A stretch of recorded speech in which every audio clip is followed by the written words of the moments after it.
Kumpirmado na mga idol na may bagong head coach na ang Magnolia Hotshot Chicken Templados. Pero bago dyan mga idol, paki-like naman, share at subscribe sa ating channel.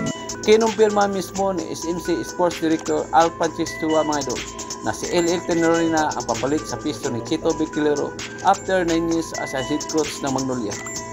Ayon sa interview ni Al Francisco, malaki ang kanyang tiwala na magampanan ni LL Tenorio ang kanyang bagong tungkulin as head coach ng Magnolia.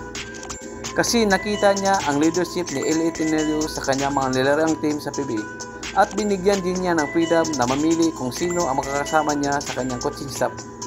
Ang top 4 pick overall ng PBA noong 2006 na may 8 championship title, 1 best player of the conference, and 4 finals MVP ay magsisimula na sa kanyang duty sa Magnolia pagkatapos ng kanyang stint at head coach sa Batang Gilas Under 16 ngayon August. Sa kanyang huling taon sa Barangay Ginebra mga idol, si LL Tenorio ay nagsilbi bilang assistant coach under coach team at sa Gilas men's basketball team bago binigyan ang Gilas Youth role ng Samahan ng Basketball ng Pilipinas.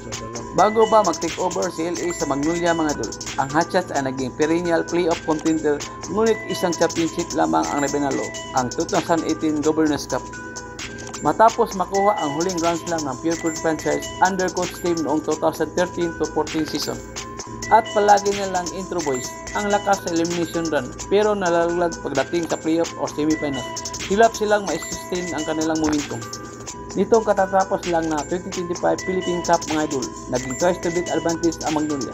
Pero tinalo pa rin sila ng TNT Tropang 5G kaya sila ang nakapasok sa finals. Ano sa tingin niyo mga idol? Magiging mas exciting na kaya ang Manila Clasico? Dahil sa pagdating ni LA as head coach ng Magnolia at makakatapat na niya ang kanyang dati team na Barangay Ginebra.